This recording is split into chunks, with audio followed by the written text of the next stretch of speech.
Hello! Dans cette vidéo de nos 2 ans et demi québécois, on commence par un voyage aux États-Unis avec la highlight suivie de l'escalier de vaisselle. Après avoir pris notre hôtel, nous marchons direction Times Square où on en prend plein la vue. Bien entendu, on s'arrête au magasin M&M's. Il y a du monde partout, mais c'est plaisant. Pendant ces vacances, on prendra le bateau direction la Statue de la Liberté et son musée.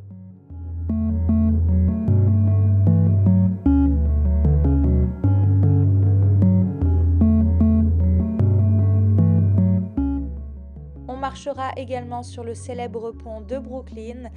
Tellement de monde, on ne l'a pas traversé en entier.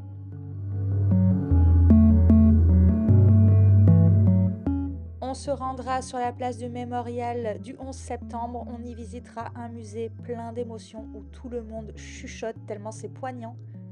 On a fait le Financial District, puis aussi le musée Tussaud où on a bien rigolé.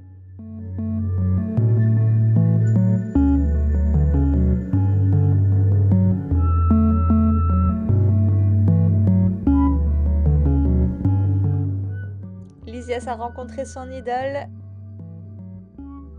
et nous avons pris d'innombrables ascenseurs pour monter sur les hauteurs et observer Manhattan de jour comme de nuit. Sur tout le séjour, on a fait le Top of the Rock, le Summit et le One World Observatory. On a aussi fait le musée des sciences naturelles.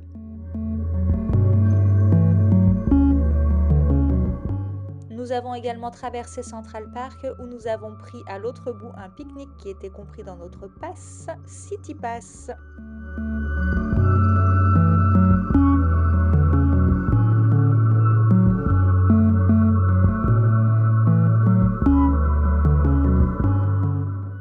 Nous avons marché dans Grand Central Gare, nous sommes allés visiter le musée L'Intrépide, Sea Air Space où nous avons pu voir des engins de guerre.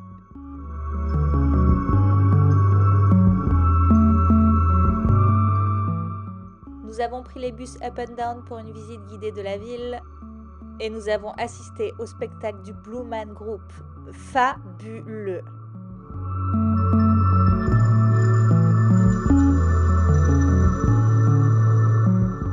Ça, c'est le Summit. Ce n'était pas compris dans le pass, mais ça vaut vraiment le détour. C'est ma place favorite à New York.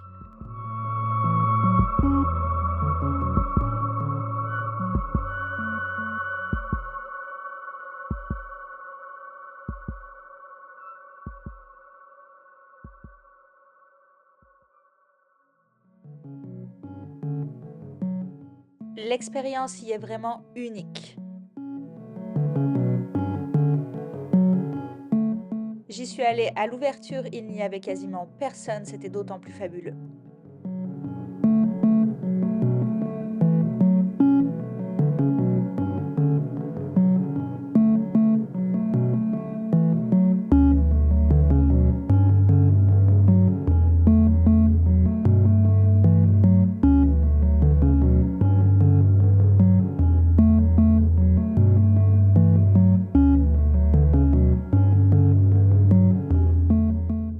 Après 4 jours, nous avons pris la route direction Buffalo. On n'a pas trouvé grand-chose à faire, mis à part le zoo.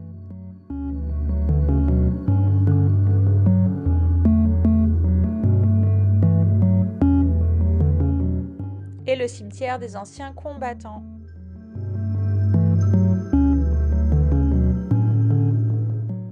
On a continué notre route direction Niagara et Marineland.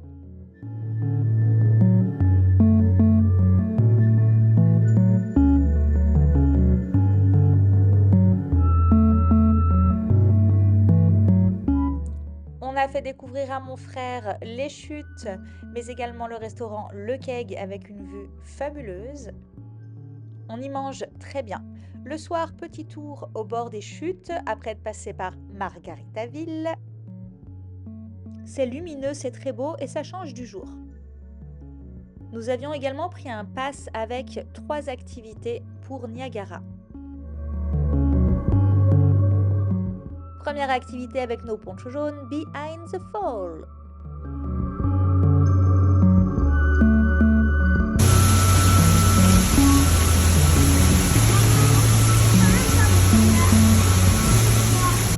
C'est magnifique, autant que nous. La puissance est impressionnante. Vraiment, vraiment impressionnante. Ensuite, c'est les ponchos bleus qu'on enfile. C'est pour un film en 4D qui nous explique l'histoire des chutes. Puis, nous marchons au bord de la rivière des chutes. L'eau y est turquoise. C'est magnifique, très agréable.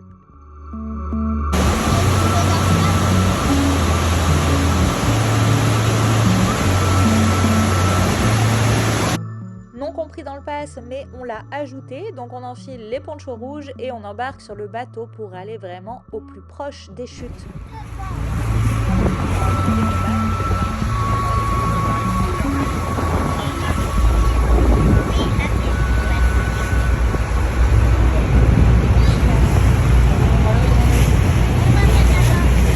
Au début, c'est très beau, très sympa.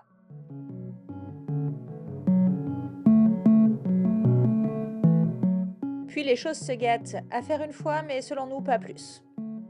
Oui, on a été déçus. En fait, on n'y voit quasiment rien. Il y a beaucoup de vapeur et puis tout vient dans nos yeux. C'est vraiment pas agréable.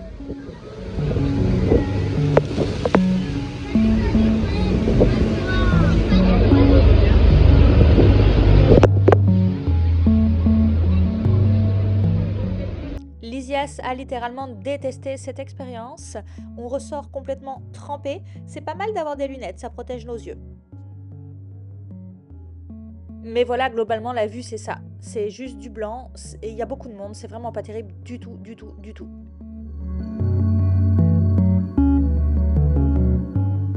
Puis direction la CN Tour de Toronto pour leur faire découvrir le fabuleux restaurant 360.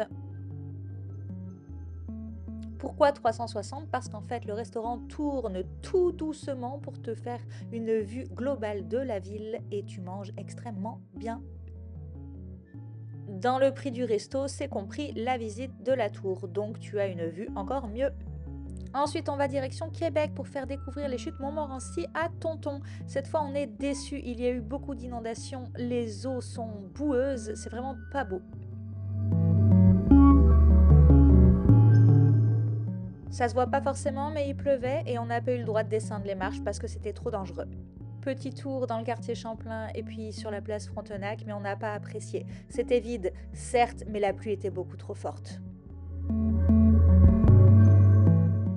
Ensuite, nous partons direction Tadoussac à la rencontre peut-être des ours noirs et des baleines. On prend pour la toute première fois le traversier.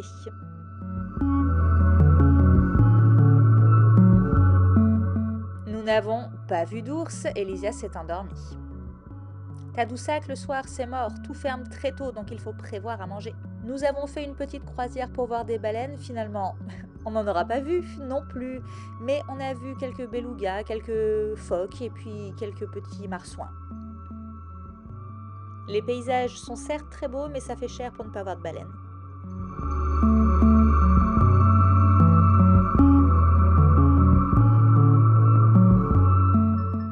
On reprend la route direction Lévis pour faire découvrir les chutes de la Chaudière à Tonton. Et là, encore une fois, c'est tout boueux, c'est vraiment pas très joli. Et même, il y a de la mousse.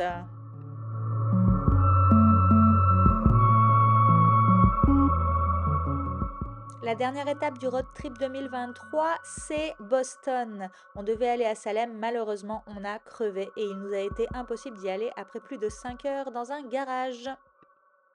Coup de cœur architectural pour la ville de Boston malgré les inondations et la pluie qui ne s'arrêtait pas du tout.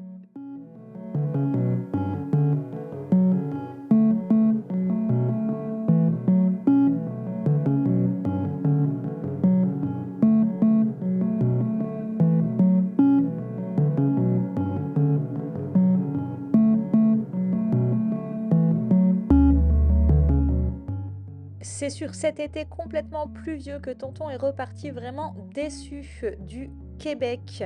Il n'avait plus très envie de revenir, heureusement, on avait réussi à le convaincre plus tard.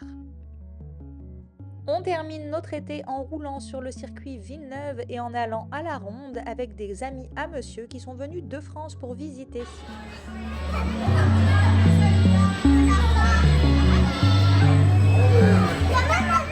La La famille va aussi s'agrandir avec Massalia, notre husky qui vient de l'Estrie.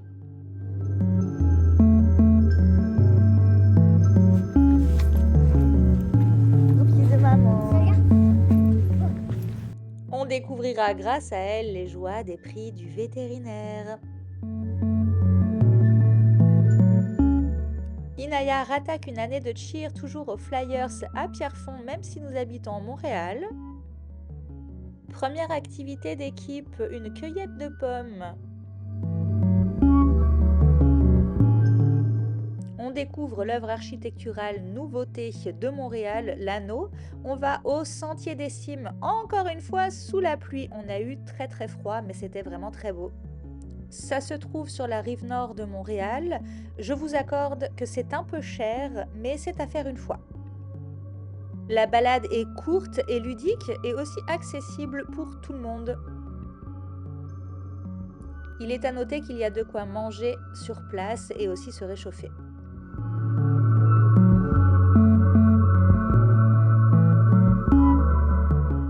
Fin octobre, l'anniversaire d'Inaya et une grande nouvelle qui va chambouler toute la famille.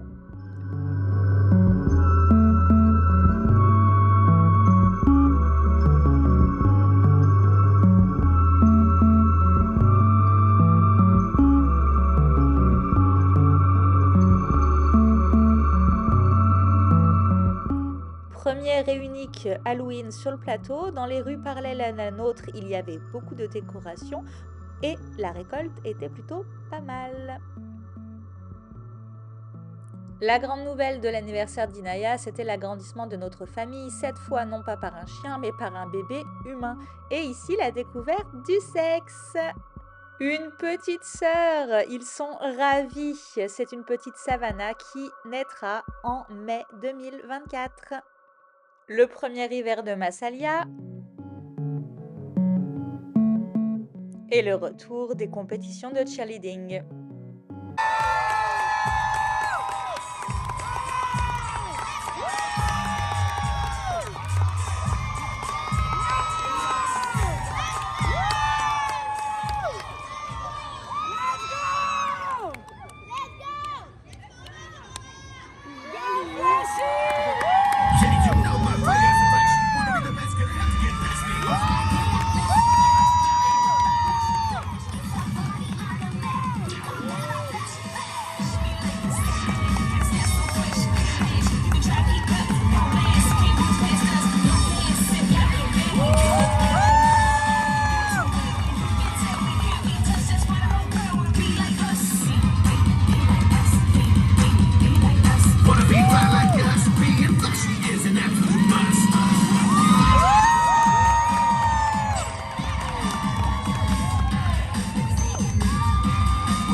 Cette année-là, Inaya a pris confiance. Les photos des photographes sont magnifiques.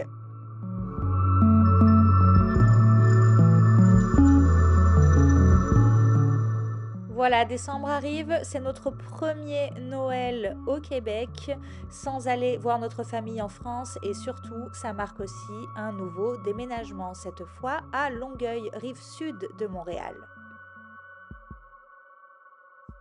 Un Noël pas comme les autres où on a essayé de compenser le manque de la famille et des amis au mieux. À bientôt pour la suite de nos aventures québécoises.